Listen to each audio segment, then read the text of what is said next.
Welcome to my channel. आज मैं फिर एक नया वीडियो लेके आप लोगों के सामने में आया हूँ। आज के वीडियो और भी मज़ेदार होने वाला है। क्यों मज़ेदार होने वाला है बोलने से, क्योंकि हम लोग आज जो प्रीवियस 2 क्लासेस में जो मैंने आप लोगों को टेक्निक सिखाया था, कैसे एग्रीगेट्स का फार्मूला क्रिएट किया जाता है और वैल्यू एडेड मेथड का फार्मूला डिटेल में जो प्रीवियस 2 क्लासेस में जो मैंने आप लोगों को दिखाया वीडियो में, तो उसी फार्मूला सबको हम लोग आज प्रैक्टिकली करके देखेंगे।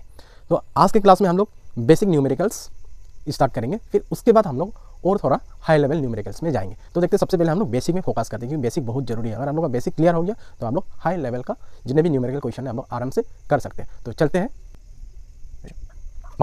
डेप्रिसिएशन। अभी देखिए डेप्रिसिएशन, तो डेप्रिसिएशन का कॉन्सेप्ट हम लोग डिटेल में अभी यहाँ में हम लोग सीखेंगे, ठीक है।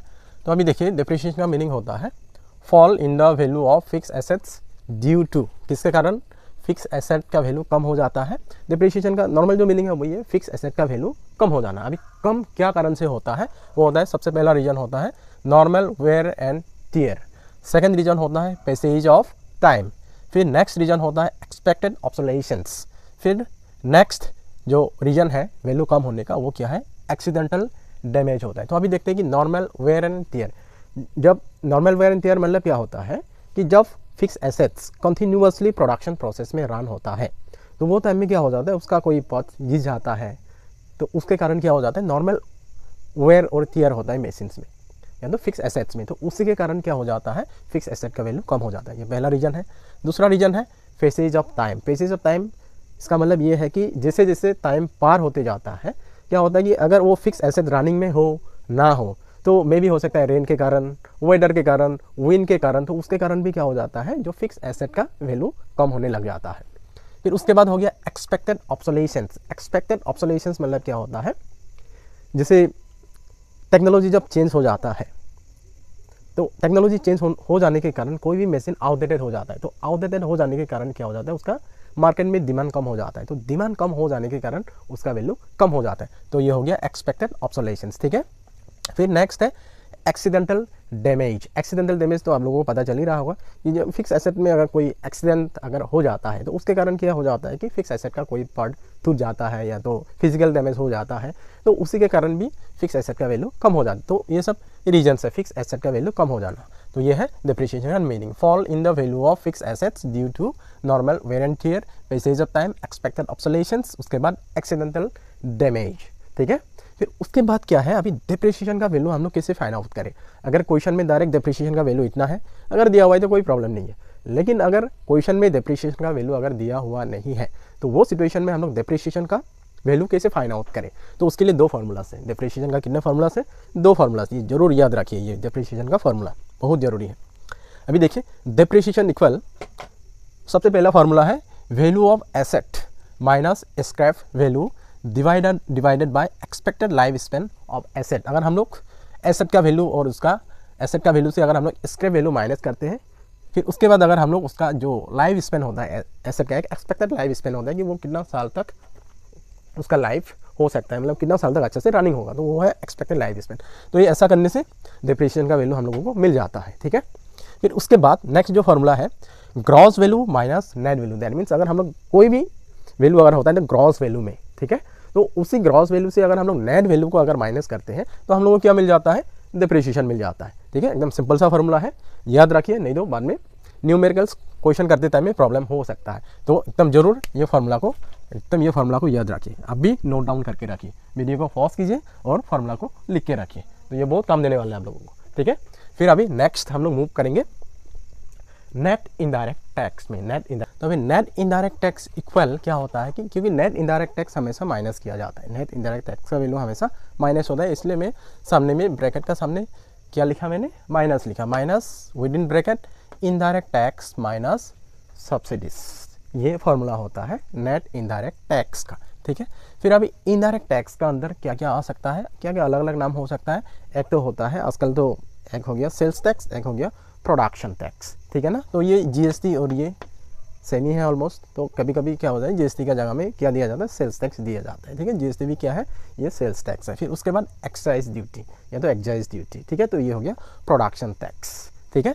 तो ये है इनडायरेक्ट टैक्स। तो ये सबसे अभी कभी कभी क्या होता है कि क्वेश्चन में सीधा इनडायरेक्ट टैक्स का वैल्यू दिया रहेगा, या तो इनडायरेक्ट टैक्स नहीं होगी, मे बी जीएसटी दिया रहेगा, मे बी एक्साइज ड्यूटी दिया रहेगा, तो उसका हेल्प से अगर क्वेश्चन में जीएसटी है, एक्साइज ड्यूटी है, तो दोनों को हम लोग को फ्लास करके हम लोग को इनडायरेक्ट टैक्स मिलेगा। जो भी वैल्यू मिलेगा तो वैल्यू को फुट अप करना है, ब्रैकेट खोलना है, उन्हें पता चल जाएगा। ठीक है, तो अभी नेक्स्ट आता है, अभी देखिए ये क्या है, ब्रैकेट का सामने क्या है, माइनस है। तो ऑब्वियसली जब हम लोग क्वेश्चन को सॉल्व करेंगे तो ब्रैकेट हम लोगों को खोलना होगा। ठीक है, तो जैसे ही हम लोग ब्रैकेट खोलते हैं तो हम लोगों का सामने क्या आ जाएगा, ये आ गया एक minus indirect tax plus subsidies. तो अभी देखिए, तो इनडायरेक्ट टैक्स जैसे हम लोग ब्रैकेट खोलते हैं तो इनडायरेक्ट टैक्स क्या हो जाता है, माइनस, और सब्सिडीज प्लस हो जाता है। और हमेशा सब्सिडीज प्लस होता है और इनडायरेक्ट टैक्स हमेशा माइनस होता है। तो इसके पीछे रीज़न क्या है, क्या रीज़न है, क्यों इनडायरेक्ट टैक्स माइनस होता है, क्यों सब्सिडीज हमेशा प्लस होता है। तो ये कॉन्सेप्ट को डिटेल में हम लोग डिस्कस करते हैं। ठीक है, तो मैं आप लोगों को एक एग्जांपल देता हूँ। अभी जब भी हम लोग नेशनल इनकम काउंट करते हैं तो हम लोग को original value of the product चाहिए होता है। ठीक है, ओरिजिनल वैल्यू, ना कि उसका इंक्रीज वैल्यू, ना कि उसका डिक्रीज वैल्यू। ठीक है, तो यहाँ में क्या होता है कि इनडायरेक्ट टैक्स जो ओरिजिनल वैल्यू को क्या करा देता है, इंक्रीज करा देता है, और ये सब्सिडीज ओरिजिनल वैल्यू को क्या करा देता है, डिक्रीज करा देता है। तो इसलिए अगर हम लोग को ओरिजिनल वैल्यू चाहिए, क्योंकि सब्सिडीज को डिक्रीज करा दिया, तो जितना डिक्रीज करा दिया तो मार्केट वैल्यू में अगर सब्सिडीज को ऐड करेंगे तो हम लोग को एक्चुअल वैल्यू मिल जाता है। तो अभी देखते हैं एग्जाम्पल से मैं आप लोगों को समझाता हूँ। फॉर एग्जाम्पल एक प्रोडक्ट है एक्स। ठीक है, तो ये फॉर एग्जाम्पल इसका प्राइस है ₹10। कॉस्ट ऑफ प्रोडक्शन, इसका एग्जैक्ट उसका जो कॉस्ट है, उसका जो वैल्यू है वो कितना है, ₹10 विदाउट टैक्स, विदाउट सब्सिडीज। ठीक है, फॉर एग्जाम्पल। तो अभी क्या हो जाता है, ऑब्वियसली टैक्स तो रहेगा इनडायरेक्ट टैक्स। तो मान लो कि यहाँ में टैक्स कितना लग जाता है, फॉर एग्जाम्पल ₹2 टैक्स लग जाता है। ठीक है, तो जैसे अगर ₹2 अगर टैक्स लग जाता है तो इसका मार्केट वैल्यू कितना होगा, मार्केट वैल्यू, इसका मार्केट प्राइस कितना हो जाएगा, 10 + 2 ₹12 हो जाए। तो देखिए ये क्या है, ये है indirect tax. ₹2 is an indirect tax जो कि प्रोडक्ट का ऊपर में लगा ₹2। ठीक है, तो उसी के कारण क्या हो जाता है, प्रोडक्ट का वैल्यू कितना हो जाता है मार्केट में, ₹12 हो जाता है। ठीक है, तो लेकिन हम लोग जब नेशनल इनकम काउंट करते हैं तो वो टाइम में हम लोग को क्या चाहिए होता है, उसका मार्केट प्राइस, मार्केट वैल्यू नहीं चाहिए होता है, हम लोग को क्या चाहिए होता है, उसका ओरिजिनल वैल्यू चाहिए होता है। तो अभी देखिए, अगर हम लोग को ओरिजिनल वैल्यू चाहिए तो बेसिकली मार्केट प्राइस में तो इनडायरेक्ट टैक्स तो इंक्लूडेड होता है, ये आप लोगों को मालूम है। तो अभी इसलिए अगर हम लोग मार्केट प्राइस से अगर हम लोग इनडायरेक्ट टैक्स को निकाल देते तो ओरिजिनल वैल्यू मिल जाता है। फॉर एग्जाम्पल मार्केट प्राइस कितना है, ₹12 है, और टैक्स कितना लगा था, 2, तो अभी कितना मिल जाएगा हम लोग को, ₹10। तो यही हम लोग का ओरिजिनल वैल्यू, यही वैल्यू को ही नेशनल इनकम में इंक्लूड किया जाता है। समझ में आया ना, नहीं आया, बोलिए, समझ में आया ना, वेरी गुड। तो अभी देखिए, तो ये हो गया इनडायरेक्ट टैक्स, इसलिए इनडायरेक्ट टैक्स हमेशा माइनस किया जाता है। ठीक है, इनडायरेक्ट टैक्स। तो अभी सब्सिडी का फंडा देखते हैं, क्या होता है सब्सिडीज का। तो अभी सेम एग्जाम्पल लेते हैं हम लोग। फॉर एग्जाम्पल वही सेम गुड है एक्स, तो मान लो कि इसका जो ओरिजिनल वैल्यू है ₹10। ठीक है, क्योंकि सब्सिडी का मीनिंग तो मालूम है आप लोगों को, सब्सिडी क्या होता है, it is a monetary help provided by the government. समझ में है ना, मनीटरी हेल्प गवर्नमेंट प्रोवाइड कराता है, जो प्रोड्यूसर लोग को दिया जाता है सब्सिडीज। समझ में है ना, तो जिसके कारण क्या हो जाता है, जो फाइनल कंज्यूमर होता है उन लोगों को कम रेट में जो भी प्रोडक्ट होता है मिल जाता है। तो जैसे फॉर एग्जाम्पल अगर ये जो प्रोडक्ट है एक्स, अगर इसको प्रोड्यूस करना है तो हमें कितना खर्चा करना होगा, ₹10 में बन जाता है। इसका ओरिजिनल प्राइस है ₹10।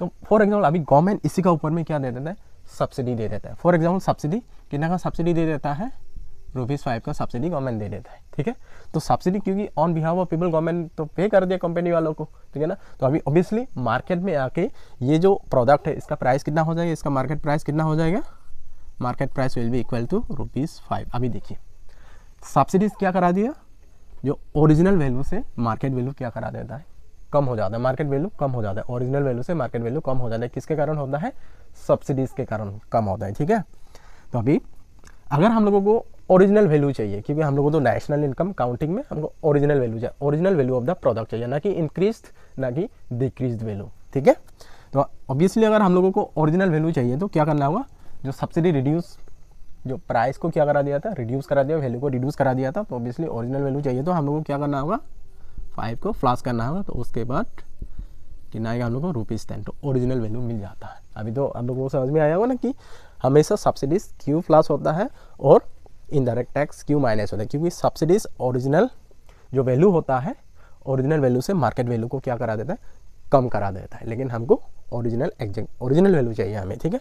तो इसमें क्या है, इनडायरेक्ट टैक्स क्या करा देता है, ओरिजिनल वैल्यू से मार्केट वैल्यू को इंक्रीज करा देता है, लेकिन हम लोग नेशनल इनकम अकाउंटिंग में हम लोगों को ना कि इंक्रीज वैल्यू चाहिए ना कि डिक्रीज वैल्यू चाहिए, ओरिजिनल वैल्यू चाहिए। तो इसलिए हम लोग को इनडायरेक्ट टैक्स हमेशा माइनस होता है और सब्सिडीज हमेशा प्लस होता है। आया बात समझ में ना, नहीं आया, समझ में आया ना, ठीक है। तो अभी नेक्स्ट हम लोग आएंगे, अभी डेप्रिसिएशन हो गया, अभी ये नेट इनडायरेक्ट टैक्स हो गया, फिर उसके बाद हम लोग आएंगे अभी ये मार्केट प्राइस क्या है और फैक्टर कॉस्ट क्या है। अभी देखिए ये मार्केट प्राइस और फैक्टर कॉस्ट का कॉन्सेप्ट, ठीक है। तो सबसे पहले उसका मीनिंग देखते हैं कि मार्केट प्राइस क्या है। मार्केट प्राइस क्या होता है, it refers to the price at which product is actually sold in the market. जो भी प्रोडक्ट एक्चुअली मार्केट में सोल्ड होता है, जो प्राइस में सेल होगा वही प्राइस होता है मार्केट प्राइस, ठीक है। फिर उसके बाद आता है फैक्टर कॉस्ट। फैक्टर कॉस्ट क्या है, it refers to the amount paid to factors of production for their contribution in the production process.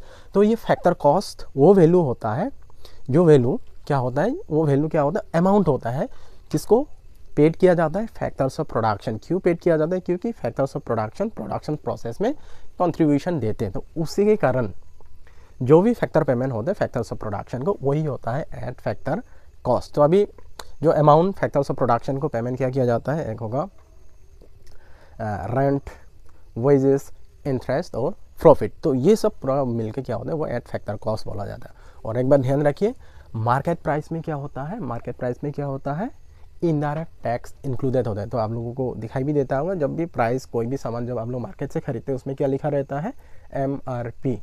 फिर MRP के सामने क्या होता है कि inclusive of all taxes, that means indirect tax included होता है कहाँ में, मार्केट प्राइस में। लेकिन फैक्टर कॉस्ट क्या होता है, इनडायरेक्ट टैक्स फ्री होता है।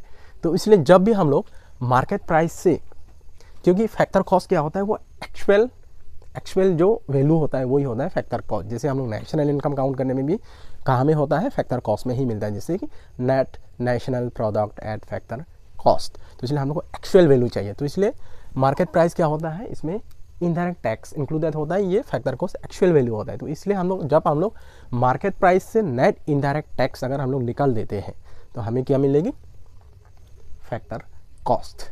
क्योंकि कन्वर्जन रूल में भी मैंने सिखाया था आप लोगों को, market price to factor cost. Market price से फैक्टर कॉस्ट में जाना है तो क्या करना होगा, इनडायरेक्ट टैक्स माइनस करना होगा। फिर वापस फैक्टर कॉस्ट से मार्केट प्राइस में आना है तो क्या करना होगा, हमें फैक्टर कॉस्ट में NIT हम लोग जोड़ देते हैं तो हमें मार्केट प्राइस का वैल्यू मिल जाता है। समझ में आया, ये मार्केट प्राइस और फैक्टर कॉस्ट। फिर उसके बाद हम लोग मूव करेंगे NFI इक्वल होता है, NFI इक्वल क्या होता है, receipt from abroad, receipt from abroad minus payment to abroad, payment to abroad होता है NFI का। NFI will be equal to receipt from abroad and payment to abroad. तो ये होता है NFI का फॉर्मूला। तो ये हो गया factor income received from abroad, ये हो गया फैक्टर पेमेंट टू अब्रॉड। तो इससे क्या होता है, अगर हम लोग receipt minus payment to abroad अगर करते हैं तो हम लोगों को NFI मिल जाता है। फिर किसी एक क्लास में मैं आप लोगों को NFI का पूरा डिटेल कॉन्सेप्ट में एक पर्टिकुलर वीडियो में बना के अपलोड करूँगा। तो उसमें आप लोगों को पूरा NFI का पूरा कॉन्सेप्ट आप लोगों को समझ में आएगा। तो अभी के लिए एट दिस मोमेंट, तो अभी के लिए यही जान लो कि NFI कैसे हम लोगों को मिलेगा, that is receipt from abroad minus payment to abroad, ठीक है। अभी देखिए सिंपल सा न्यूमेरिकल हम लोग करते हैं। तो ये न्यूमेरिकल किससे रिलेटेड है, aggregates related to national income से। तो जैसे मैं प्रीवियस क्लासेस में मैंने आप लोगों को समझाया था कि एग्रीगेट्स का फॉर्मूला कैसे क्रिएट किया जाता है, ठीक है ना। तो ये है क्वेश्चन, क्या कैलकुलेशन करना है हमें, net domestic product at factor cost हम लोगों को कैलकुलेशन करना है, ठीक है। तो ये हो गया पार्टिकुलर्स और ये हो गया वैल्यूज इन करोड़। तो अभी देखते हैं कैसे किया जाता है। एकदम सिंपल जो टेक्निक मैंने सिखाया आप लोगों को याद होगा, तो सेम टेक्निक हम लोग यहाँ में यूज़ करेंगे। तो देखिए, तो हम लोगों का क्वेश्चन कौन सा एग्रीगेट फाइंड आउट करना है हमें, net domestic product at factor cost, ठीक है। तो उसको पहले लिखना है net domestic product at factor cost. तो ये एग्रीगेट को पहले लिखना है, फिर उसके बाद आप लोगों को देखना है कि क्वेश्चन में कौन सा एग्रीगेट का वैल्यू दिया हुआ है, ठीक है।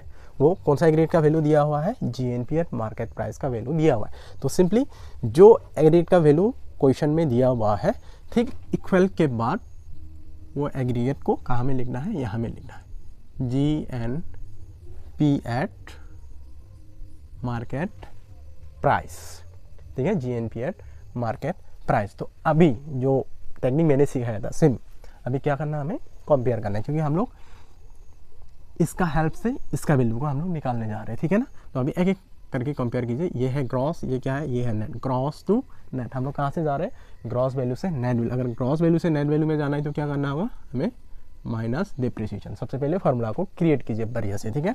फिर उसके बाद ये क्या है, नेशनल है, ये क्या है, डोमेस्टिक है। तो अभी हम लोग नेशनल से कहाँ में जा रहे हैं, डोमेस्टिक में जा रहे हैं। तो नेशनल से डोमेस्टिक में जाना है तो हम लोगों को क्या करना होगा, माइनस NFIA, ठीक है। फिर उसके बाद ये क्या है, मार्केट प्राइस है, ये क्या है, factor cost, that is market price से हम लोग कहाँ में जा रहे हैं, factor cost, market price to factor cost, that is minus NIT, ठीक है। तो ऐसा करके आप लोग पहले कन्वर्जन रूल का हेल्प से क्या करना है, फार्मूला को पहले क्रिएट कर लेना है, ठीक है। एकदम सिंपल सा फार्मूला, ये बाय हार्ट किया हुआ फार्मूला नहीं है, बस एक प्रॉपर उसका एक मेथड है। तो वो मेथड का हेल्प से हम लोग फार्मूला को एकदम इजीली हम लोगों ने क्रिएट कर लिए, ठीक है। तो अभी फार्मूला क्रिएट होने के बाद, तो अभी फार्मूला का अकॉर्डिंग तो यहाँ में आइटम्स क्या क्या दिया हुआ है, बस आइटम्स का वैल्यू को हम लोग को पुट अप करना है, बस हम लोग को आंसर मिल जाएगा, ठीक है। तो यहाँ में देखिए, तो सबसे पहले यहाँ में क्या है, GNP एट मार्केट प्राइस का वैल्यू कितना है, 8000 है, ठीक है। फिर उसके बाद डेप्रिसिएशन का वैल्यू कितना है, 600, ठीक है।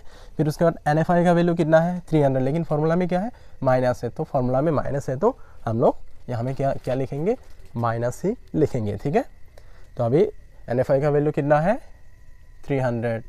फिर उसके बाद नेट इनडायरेक्ट टैक्स NIT, तो NIT का वैल्यू कितना है, 700, तो ये हमें फार्मूला में माइनस है तो माइनस लिखेंगे, तो उसका वैल्यू कितना लिखेंगे, 700, ठीक है। तो अभी वैल्यू पुट अप करने के बाद सिंपली हम लोग सेम साइन को पहले हम लोग प्लस करते हैं ताकि कैलकुलेशन में इधर उधर ना हो, ठीक है। तो इसे नॉर्मली हम लोग यहाँ से इसको भी माइनस, नो डाउट, लेकिन उसमें क्या होता है, कभी कभी अगर सम, अगर कभी प्लस कभी माइनस अगर ऐसा होता है तो कैलकुलेशन में थोड़ा सा इधर उधर होने का चांस हो सकता है। तो उससे बचने के लिए हम लोग को क्या करना है, सेम साइन को पहले प्लस करना है, ठीक है। तो यहाँ में देखिए अभी पॉजिटिव साइन वाला सिर्फ क्या है, यहाँ में 8000 ही है।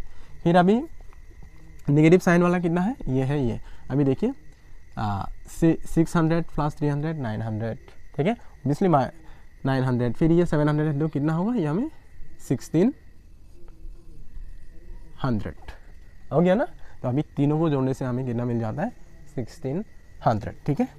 फिर उसके बाद अभी 8000 से हम लोगों को क्या करना है, 1600 माइनस करना है, तो कितना होगा, 0 0, हमें कितना होगा 4, और इसमें कितना आएगा 6, दैट इज 6400 करोड़। ये है हम लोगों का फाइनल आंसर। देखा आप लोगों ने, देखा तो कितना सिंपल तरीके से हम लोग न्यूमेरिकल को सॉल्व कर सकते हैं, ठीक है। बस सेम टेक्निक यूज़ करने। सबसे पहला जो काम होता है, कौन सा एग्रीगेट को पूछा गया है वो एग्रीगेट को लिखिए, ठीक है। उसके बाद कौन सा एग्रीगेट का वैल्यू दिया हुआ है क्वेश्चन में, वो एग्रीगेट को आप लिखिए यहाँ में, ठीक है। फिर उसके बाद कन्वर्जन रूल का हेल्प लेना है, कंपेयर करना है, gross to net minus depreciation, national to domestic minus NFI है। फिर उसके बाद market price to factor cost minus NIT। तो उसके बाद ये फार्मूला का अकॉर्डिंग हम लोगों को क्या करना है, वैल्यू को पुट अप करते जाना है। तो सॉल्व कीजिए, फाइनल आंसर यूँ ही मिल जाएगा। समझ में आया ना, अच्छा लगा, टेक्निक अच्छा लगा, ओके बढ़िया। अभी देखिए नेक्स्ट क्वेश्चन। तो ये जो क्वेश्चन है ये वैल्यूएशन मेथड से रिलेटेड है, लेकिन ये क्वेश्चन को सॉल्व करने से पहले मैं आप लोगों को एक बात बता दूं। अब देखिए नेशनल इनकम में न्यूमेरिकल क्वेश्चंस तो बहुत सारे हैं, मे भी आप लोगों को कन्फ्यूजन भी होता होगा कि कितने टाइप्स ऑफ क्वेश्चंस है, कितने क्वेश्चंस को मैं सॉल्व करूँ, लेकिन ऐसा कोई बात नहीं है, ठीक है, ऐसा कोई बात नहीं है। अभी आप लोग देखिए न्यूमेरिकल क्वेश्चंस जो नेशनल इनकम का सिर्फ 2 ही टाइप्स ऑफ क्वेश्चंस होते हैं, सिर्फ 2 टाइप्स। आप लोगों को मालूम है कि नहीं, सिर्फ 2 टाइप्स ऑफ क्वेश्चन ही होते हैं। पहला टाइप ऑफ क्वेश्चन होता है टू कैलकुलेट एग्रीगेट। पहला क्वेश्चन है एग्रीगेट कैलकुलेशन करने दिया जाता है, एग्रीगेट कैलकुलेशन करने दिया। पहला टाइप ऑफ क्वेश्चन में हमें सिर्फ एग्रीगेट पूछा जाएगा, जैसे ये क्वेश्चन है, हमें देखिए एग्रीगेट पूछा गया, एग्रीगेट पूछा जाता है। सेकेंड टाइप ऑफ क्वेश्चन आता है फॉर्मूला का अंदर से आइटम, या तो आइटम्स नहीं, हमें आइटम कैलकुलेशन का क्वेश्चन आता है। एक होता है सिंपली एग्रीगेट पूछा जाएगा एक टाइप ऑफ क्वेश्चन में, और दूसरा टाइप ऑफ क्वेश्चन में आइटम का वैल्यू पूछा जाता है। तो यही दो टाइप्स ऑफ क्वेश्चन होता है नेशनल इनकम अकाउंटिंग में। हम लोग बिल्कुल घबराना नहीं है, एकदम सिंपल है। मैं आप लोगों को सिखाऊंगा कि एग्रीगेट अगर कैलकुलेशन करने दिया जाता है तो ऐसा टाइप्स ऑफ क्वेश्चन को कैसे सॉल्व किया जाता है, और आइटम कैलकुलेशन वाला क्वेश्चन को हम लोग कैसे सॉल्व करें। तो अभी देखते हैं ये क्वेश्चन में ये क्या है, एग्रीगेट कैलकुलेशन। ये फर्स्ट जो टाइप ऑफ क्वेश्चन होता है टू कैलकुलेट एग्रीगेट, तो यही टाइप ऑफ क्वेश्चन से है ये क्वेश्चन। तो अभी देखते हैं एग्रीगेट कैलकुलेशन करने वाला क्वेश्चन में सबसे पहले क्वेश्चन में देखना है कि कौन सा एग्रीगेट को पूछा गया है। ठीक है, तो अभी देखिए कौन सा एग्रीगेट को पूछा गया है, जीडीपी एट फैक्टर कॉस्ट। कौन सा एग्रीगेट है, जीडीपी एट फैक्टर कॉस्ट, ये एग्रीगेट को पूछा गया है। ठीक है ना, तो अभी देखना है फिर नेक्स्ट क्वेश्चन को देखना है कि ये क्वेश्चन कौन सा मेथड का आइटम सही है, सब ये देखना होगा। तो अभी आप लोगों को मालूम ही होगा ये कौन सा मेथड का क्वेश्चन है, वैल्यू एडन मेथड का क्वेश्चन है। तो जैसे मैंने प्रीवियस क्लास में आप लोगों को बोला था, वैल्यू एडन मेथड में कौन सा एग्रीगेट पहले मिलता है, जो डायरेक्ट एग्रीगेट कौन सा एग्रीगेट मिलता है, जीडीपी एट मार्केट प्राइस। ठीक है ना, फिर जो एग्रीगेट डायरेक्ट मिलता है वो एग्रीगेट को आप लोग लिखिए, क्या लिखना है, जीडीपी एट मार्केट प्राइस। फिर अभी कन्वर्जन रूल का हेल्प से फार्मूला को एकदम सिंपल तरीके से क्रिएट कर लीजिए, कोई प्रॉब्लम नहीं है। तो अभी देखिए ये क्या है, ग्रॉस, ये क्या है, ये है जीडीपी, ये है जीडीपी, दोनों जीडीपी है, कोई टेंशन नहीं है। फिर उसके बाद क्या है, ये है मार्केट प्राइस, ये है फैक्टर कॉस्ट। अभी क्या है, मार्केट प्राइस से कहाँ में जाना है, फैक्टर कॉस्ट में जाना है। तो अभी मार्केट प्राइस तो फैक्टर कॉस्ट क्या होगा, माइनस NIT। तो यही फार्मूला से हम लोगों का फाइनल आंसर मिल जाएगा। ठीक है, तो उसके बाद अभी हम लोग का नेक्स्ट स्टेप क्या होगा, क्या कैलकुलेशन करना है हमें, GDP at market price calculation करना है। तो अभी वैल्यू एडन मेथड से प्रीवियस क्लास में मैंने आप लोगों को वैल्यू एडन मेथड से जीडीपी एट मार्केट प्राइस का वैल्यू कैसे फाइंड आउट किया जाता है, या तो मतलब जीडीपी एट मार्केट प्राइस का फॉर्मूला क्या है। सिंपली सबसे पहले हम लोग जीडीपी एट मार्केट प्राइस का वैल्यू निकालते हैं, उसके बाद उसका value GDP at market price का वैल्यू को यहाँ में पुट अप करेंगे, NIT का वैल्यू पुट अप करेंगे, तो हम लोगों को फाइनल आंसर मिल जाएगा। ठीक है, तो अभी सबसे पहले हम लोग देखते हैं GDP at market price equal क्या होता है। GDP at market price equal क्या होता है, value of output minus intermediate consumption. ठीक है ना, value of output equal value of output minus intermediate consumption होता है जीडीपी एट मार्केट प्राइस का फॉर्मूला। तो अभी इसमें तो हम लोग का क्वेश्चन में देखिए, इसमें वैल्यू ऑफ आउटपुट तो है ही नहीं है, तो अभी वैल्यू ऑफ आउटपुट का जगह में क्या क्या आता है, हमें value of output equal sales plus change in stock minus intermediate consumption. क्योंकि सेल्फ कंजम्पशन तो यहाँ में नहीं दिया है क्वेश्चन में, तो सेल्फ कंजम्पशन नहीं लिखने से भी होगा। ठीक है, तो उसके बाद अभी सिंपली क्या करना है, वैल्यू को पुट अप करना है। तो अभी क्या है, सेल्स। अभी पूरा सबसे पहले अगर ऐसा होने से कन्फ्यूजन में भी हो सकता है, तो पूरा फाइनल फार्मूला को पहले क्रिएट कीजिए। ये मतलब फार्मूला, ये क्वेश्चन का आइटम्स का अकॉर्डिंग फार्मूला को बनाइए। ठीक है, तो अभी सेल्स दिया हुआ है, सेल्स है, तो उसके बाद क्या है, हमें तो चेंज इन स्टॉक तो नहीं है क्वेश्चन में, चेंज इन स्टॉक तो नहीं है। तो अभी चेंज इन स्टॉक कैसे मिलता है हमें, closing stock minus opening stock करने से क्या मिल जाता है, चेंज इन स्टॉक। फिर उसके बाद ये है इंटरमीडिएट कंजम्पशन। ठीक है, तो अभी सेल्स कितना है, 350 सेल्स है, 350 प्लस फिर क्लोजिंग स्टॉक कितना है, क्लोजिंग स्टॉक 20 है, 20। फिर ओपनिंग स्टॉक कितना है, 30 है, ओपनिंग स्टॉक है 30। फिर इंटरमीडिएट कंजम्पशन, अभी देखिए इंटरमीडिएट कंजम्पशन में एक है परचेज ऑफ मशीनरी और दूसरा है परचेज ऑफ इंटरमीडिएट प्रोडक्ट। अभी purchase of machinery intermediate consumption नहीं होगा, क्योंकि ये क्या है, ड्यूरेबल गुड्स है। ठीक है, तो हम लोग का इंटरमीडिएट कंजम्पशन क्या होगा, परचेज ऑफ इंटरमीडिएट प्रोडक्ट होगा। ठीक है, तो परचेज ऑफ इंटरमीडिएट प्रोडक्ट, इसका वैल्यू कितना है, परचेज ऑफ इंटरमीडिएट प्रोडक्ट का 170। ठीक है, फिर अभी उसके बाद क्या करना है, ब्रैकेट को खोलना है, 350 प्लस 20 माइनस 30 माइनस 170। यहाँ में भी सेम, अभी सेम साइन को पहले फ्लॉस कीजिए बढ़िया से। क्या है, 350 प्लस 20 370, फिर ये कितना है, 17 माइनस 30 माइनस 170 कितना होगा, -200। ठीक है, फिर उसके बाद 370 से अगर हम लोग 200 माइनस करते हैं तो कितना रहेगा, 170। जीडीपी मार्केट प्राइस का वैल्यू कितना होगा, 170, ठीक है 170 कर। तो अभी ये जो GDP मार्केट प्राइस का वैल्यू हम लोगों को कहाँ में लगाना है, ये हमें खुद आप करना है, ठीक है, तब जाके हम लोगों को फाइनल आंसर मिल जाए। तो अभी क्या करना है, अभी GDP मार्केट प्राइस का वैल्यू कितना है 170, फिर NIT का वैल्यू इधर दिया हुआ है, NIT का वैल्यू तो इधर नहीं है, तो NIT इक्वल, थोड़ी देर पहले मैंने आप लोगों को बोला था NIT इक्वल क्या होता है, इनडायरेक्ट टैक्स माइनस सब्सिडीज, क्योंकि अभी तो यहाँ में क्या है, इनडायरेक्ट टैक्स तो जीरो है, इनडायरेक्ट टैक्स नहीं है, तो इनडायरेक्ट टैक्स नहीं है तो क्या हो, यहाँ में ऑब्वियसली इनडायरेक्ट टैक्स जीरो है, ठीक है ना, इनडायरेक्ट टैक्स जीरो है, फिर फॉर्मूला का अकॉर्डिंग माइनस सब्सिडीज। तो अभी सब्सिडीज़ का वैल्यू कितना है, सब्सिडीज़ का वैल्यू यहाँ में कितना है 40 है, सब्सिडीज़ का वैल्यू यहाँ में 40 है, सब्सिडीज़ का वैल्यू यहाँ में 40 है, ठीक है।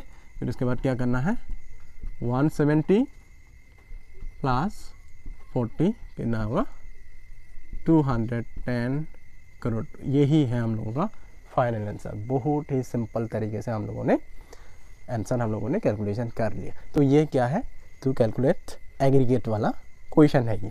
तो एग्रीगेट कैलकुलेशन करने जब भी दिया जाता है तो वो सिचुएशन में हमेशा याद रखना है कि जो एग्रीगेट कैलकुलेशन करने दिया है वो एग्रीगेट को आप लोग पहले लिखिए, फिर उसके बाद देखिए कि ये कौन सा मेथड का आइटम्स है, फिर वो मेथड्स का अकॉर्डिंग तीनों मेथड्स का हम लोगों को डायरेक्ट एग्रीगेट अलग अलग से मिलता है, ठीक है। तो ये है वैल्यू एडेड मेथड का आइटम से। तो वैल्यू एडेड मेथड में डायरेक्ट एग्रीगेट कौन सा मिलता है, GDP मार्केट प्राइस।